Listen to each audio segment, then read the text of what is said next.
It is Thursday morning, day 8, and we are back on the IAT. We've got railroad bed, which is nice. It does get a little boring, I have to be honest, but it's in good condition. And we've got this straight to Mars Hill, which is 17 miles away for the day. A friend of mine, his mother, lives in Bridgewater, which is 10 miles away. So we're going to stop at her house and use her hose to fill up our water. So that'll be good. I'm sure we'll need it by then. It's supposed to be in the low 80s today. Luckily, for most of the morning, we've been in this nice shade walking along, and it's cool. But as soon as we get out in one of those bright spots like back there, you can really feel the heat. So it's going to be a hot one. We are going to maybe stop in Mars Hill at 17 miles and look for a place to stealth tent site there tonight. So we'll see how the day goes.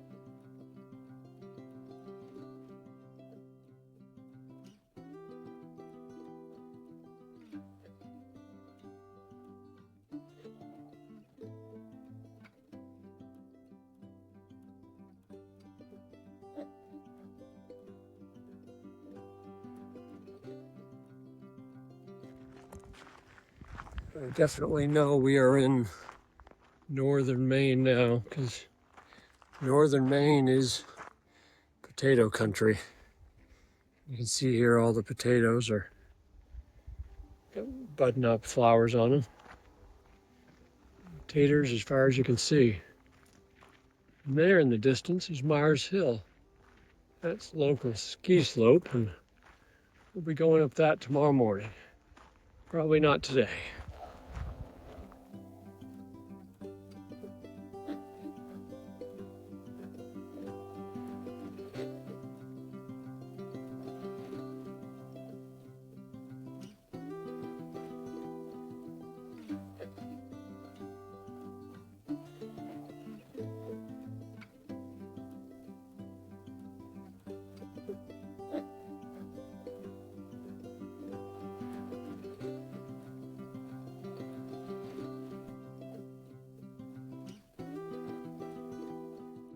It is just a little bit after 3 in the afternoon. I think to here we've gone just over 17 miles. Oh, you can see the ski resort there, Mars Hill.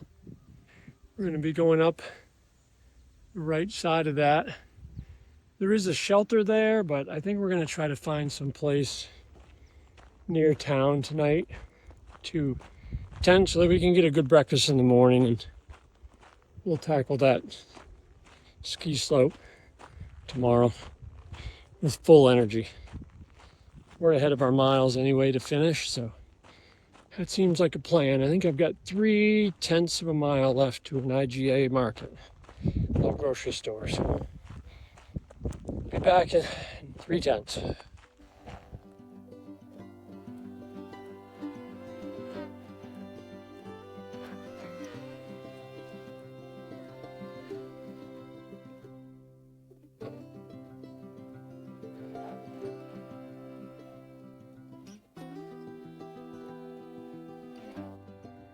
And good morning. Welcome to day 9. We are picking up our tents and gear and everything this morning, packing up for the day. It's supposed to start raining in about 30 minutes and rain from about 7 o'clock to 3 p.m. So it's going to be a wet one. We are going to head into downtown Mars Hill, get some breakfast, and also stop at the little IGA there to get some snacks. I'm low on snacks. We decided, it looked like it was going to rain last night, so we decided to camp here. So Bryan and I set up our tents in this old abandoned baseball field dugout. It was very dry. We had to clean it up a little bit. It was pretty dusty, but it ended up being a great spot to stay for the night, even though it didn't rain. It could have been on the grass, but it was a little dewy this morning, so our tents might have had some dew on it. But it certainly worked for us. Heading out to get some groceries.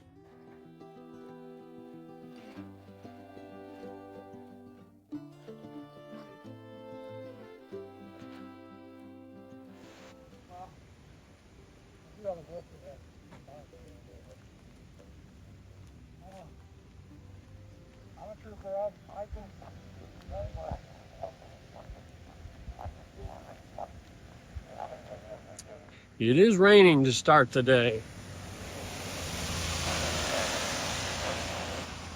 We are headed to the summit of that ski slope right there.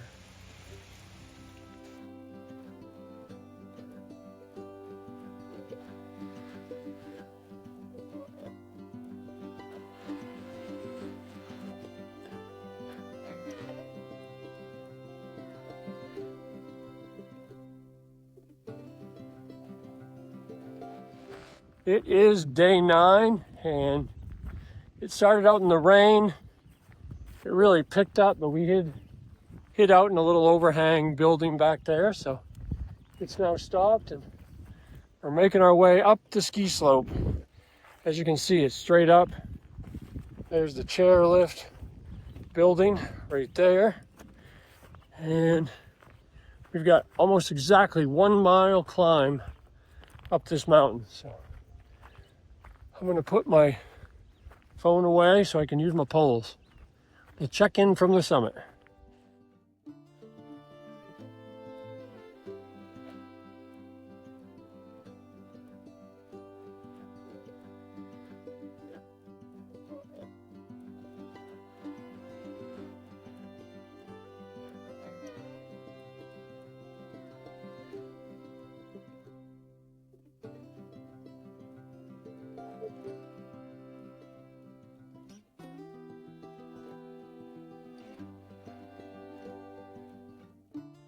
All right, made it to the top. I'll tell you, that was no joke.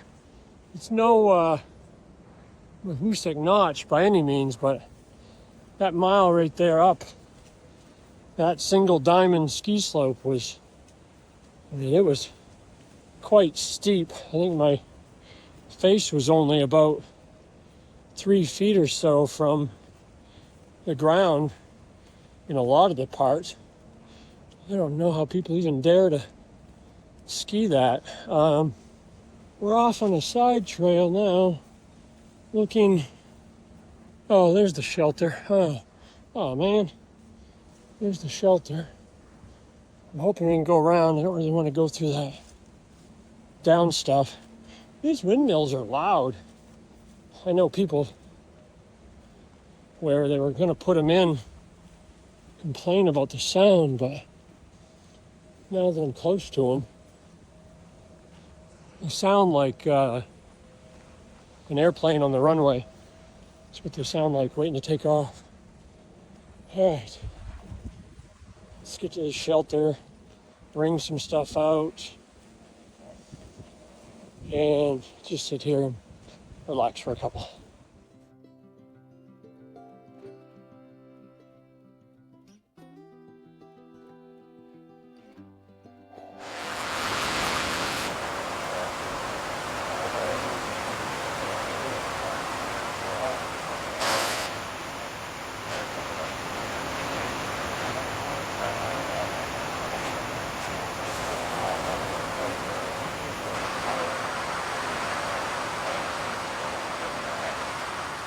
dry.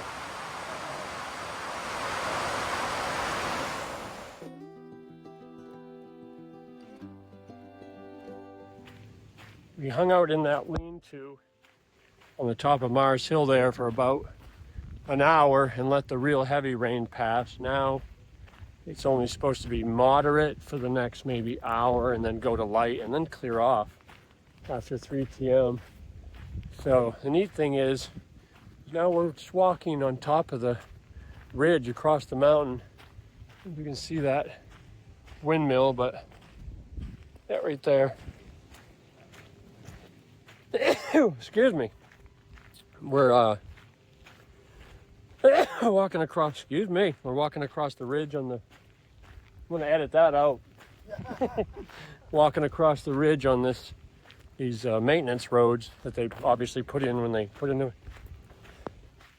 across these roads that they put in when they were installing the windmills. But yeah, that's the beauty of editing software.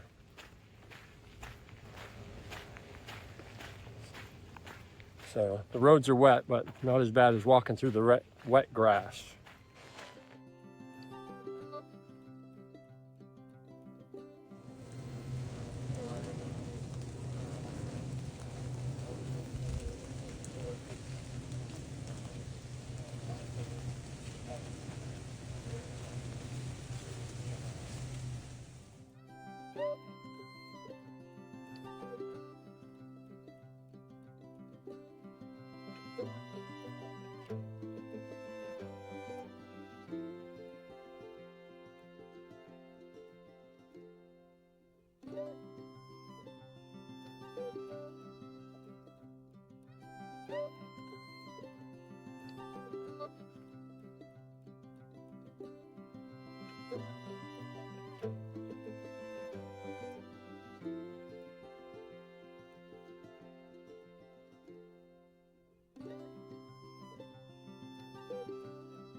We have come to the end of this long paved road and we've hit this road closed sign. That house right there is in Canada.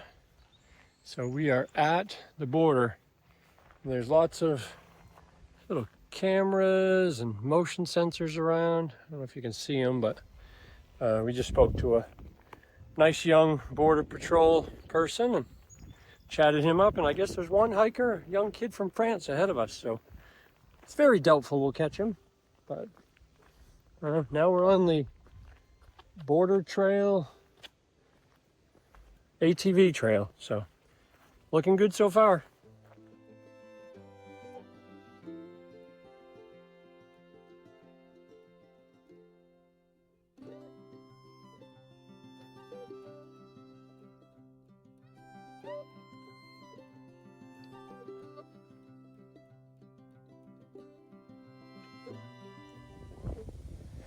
We've been coming to these every so often along the border here. They don't really seem to have any rhyme or reason to how far they're spread out. This looks like an old base with a new fancy top. We got United States there. And I'm gonna run over to Canada real quick. Got Canada there. There's Bryan. He's in the United States. I'm in Canada. But this is a newer one here for sure. The newest. Metal too. Yeah, first metal one we've seen. See Canada in the distance there, some mountains. And then Bryan just noticed this big field here. They are peas. So we'll get a little snack here. A couple peas, try them out.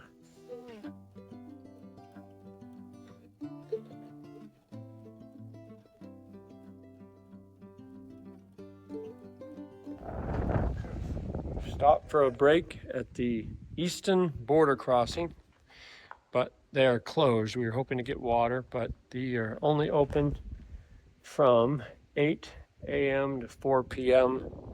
You can see the United States one way over there, Eastern time, and then of course here 9 to 5 Atlantic. So just hanging out at the Canadian side, just sitting here.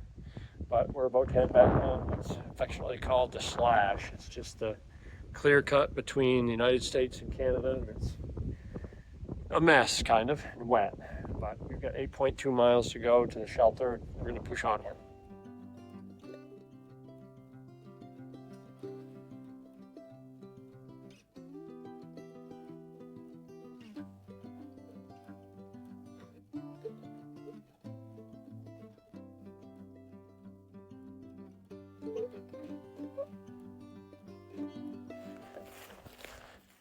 It's almost dinner time and we're still plugging along. There's a lot of fear mongering going on and far out about the slash.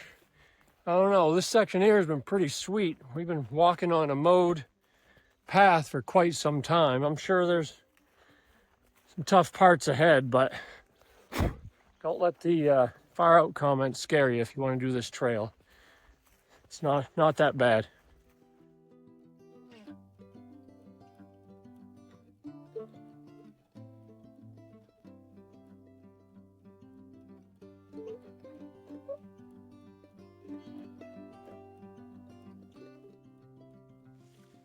All right, it's after 6 o'clock and we're still plugging. This is the part of the trail where it's not quite as well maintained, let's say. The markings have been pretty decent, as you can see, but it's it's a little muddy. Make sure you have your shoes tied, put it that way. And yeah, it's been a bit buggy. Not the worst we've had.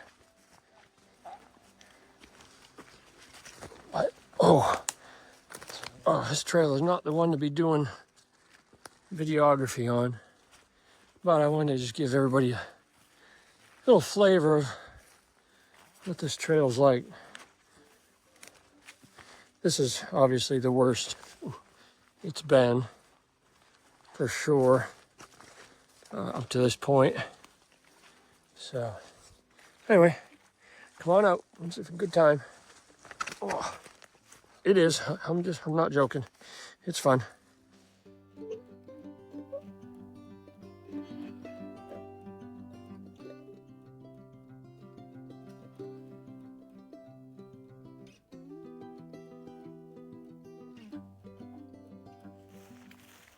It is 8:40 and we are 1/4 mile, or maybe even a little less now, from the Fort Fairfield lean-to. That was it was a rough 2 or 3 miles back there, around a beaver bog, through a swamp. Yeah, it was pretty boggy. Nothing really over your knees or anything, but still pretty boggy. It's going to be a late arrival tonight. Might have to actually get the headlamps out to put the tent up. Brian's back there. I don't know if you can see him, but he's back there, just behind me. This will be the last video of tonight. I'll maybe take a picture in the morning of what our setup looks like. It's going to be a Pop-Tart supper.